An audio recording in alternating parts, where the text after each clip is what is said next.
ভাড়াটিয়ারা বাড়িওয়ালার কাছে বস্তুর মতো, যখন মন চায় তখন যেন ছুঁড়ে ফেলে দেয়। আসসালামু আলাইকুম এভরিওয়ান, আমার চ্যানেলে নতুন ভিডিওতে আপনাদের সবাইকে স্বাগত। কাছে দূরে, দেশ এবং দেশের বাইরে যে যেখান থেকে আমার এই ভিডিওটি দেখছেন, আশা করি আল্লাহর রহমতে ভালো আছেন। আমরা আলহামদুলিল্লাহ ভালো আছি। তো বাড়ির কাজ শেষ, সামান্য টুকিটাকি কিছু কাজ আছে, সেটা আজকে শেষ নামাইতে আসছি।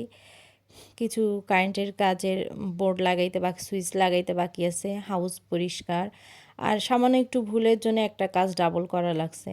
একটু ভুল হলে এখানে যে কত টাকা খরচ হয় সেটা আমি কাজ করতে করতে অবশ্য অনেক কিছু শেখা যায়, শিখছি।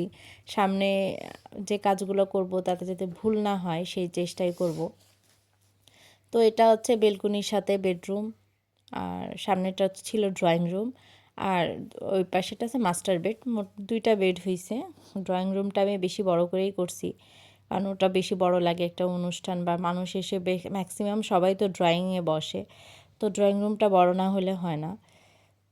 আর যে বিষয়টা আমি বলছিলাম, ভাড়ার বিষয়টা, আমরা ভাড়াটিয়া না কিছু কিছু বাড়িওয়ালার কাছে যেন মানুষই না, ওরা যেন কি মনে করে আমাদের কাছে, যে আমাদের টাকা আর দিতে পারবো না, তো তার বাসায় একদিন আর থাকা যাবে না। আমি ওনার যে বাসাটা আগে ছিলাম, আপনারা যে বাসার ভিডিও দেখছেন, ওটা আমার প্রায় 5 বছর, 4.5 বছর আমি ওই বাসাটায় ছিলাম। তো আমি বাড়িওয়ালাকে বললাম আমার বিদ্যুৎটা আসি নাই, তো আমি বললাম যে আমি আঙ্কেল 1 তারিখে যাব না, 2 তারিখ অথবা 3 তারিখে যাব। তিনি আমাকে রিটার্নে জবাব দিলেন, পারলে একদিন আগে ছেড়ে দিবা, কিন্তু পরে থাকা যাবে না। তো খুব একটা টেনশানে পড়ে গেছিলাম। তো আল্লাহর দেখেন কি অশেষ রহমত, যে আমি শুক্রবারের দিন হঠাৎ বিদ্যুৎ অফিস থেকে ফোন দিছে যে আমরা বিদ্যুতের লাইন দিতে আসছি। তো সংবাদটা শুনে আমি খুব খুশি হয়ে গেছিলাম। আমি তখন এখানে কাজ করতেছিলাম। তো ওরা এসে বিদ্যুতের লাইনটা দিয়ে গেল। তো এইটাই হচ্ছে মানে বড় একটা রহমত, যে বাড়িওয়ালা আমাকে থাকতে দেয়নি। আমি বিদ্যুতের জন্য খুব টেনশনে ছিলাম, বাচ্চা 2টা নিয়ে থাকবো। সেখান থেকে আল্লাহর রহমতে আমার সঙ্গে সঙ্গে বিদ্যুৎটা চলে আসছে। উনি যেদিন এই কথা বলছে তার পরের দিনই আমার বিদ্যুতের ব্যবস্থা হয়েছে। আর এদিকে দেখেন আমার মেয়ে আর আমি রং করতেছি। গ্রিলগুলা মূলত আমরাই রং করছি, আমি, আমার মেয়ে, আমার ছেলে, আমরা মিলেই রং করছি। যে কাজগুলো আমরা নিজেরা করতে পারি ওগুলো আমরা নিজেরাই করছি, বা মানুষদের করাই না। যেগুলো আমাদের ক্ষমতার বাইরে আমরা পারবো না সেগুলো আমরা মানুষদের করাইছি। তো নিচের হাউস পরিষ্কার চলতেছে, ওরা ক্লিন করে আজকে দিয়ে যাবে, লাইন দিয়ে যাবে। পাইপের কাজ আজকে শেষ হয়ে যাবে, পাইপের মিস্ত্রির কাজ। এরপরে আর অন্য ইউনিট ছাড়া এই ইউনিট আর কোনো পাইপের কাজ থাকবে না। তো সব কাজ মিলে সবাই করতেছে, আর এদিক থেকে আমি আমার যে কাজগুলা করতেছি। আর এদের এখানে বিদ্যুৎ ছিল না, তখনও বিদ্যুৎ দিতে আসি নাই। এর তখন আমি আমার ফোনের লাইট জ্বালাই ওনাদের হেল্প করতেছিলাম।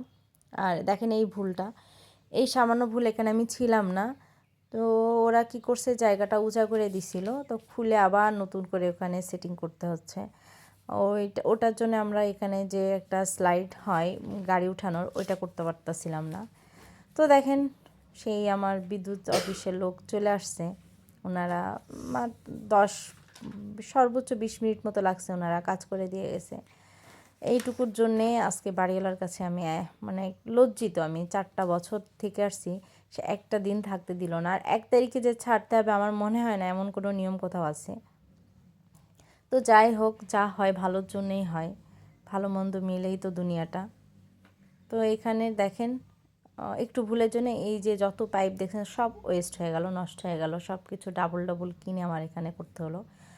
সে ভুলটা কিছুটা আমার, কিছুটা মিস্ত্রির, কারণ ওরা জানতো এখানে হবে। আর দ্বিতীয়ত আমি ছিলাম না, এই জন্যে ভুলটা আমার।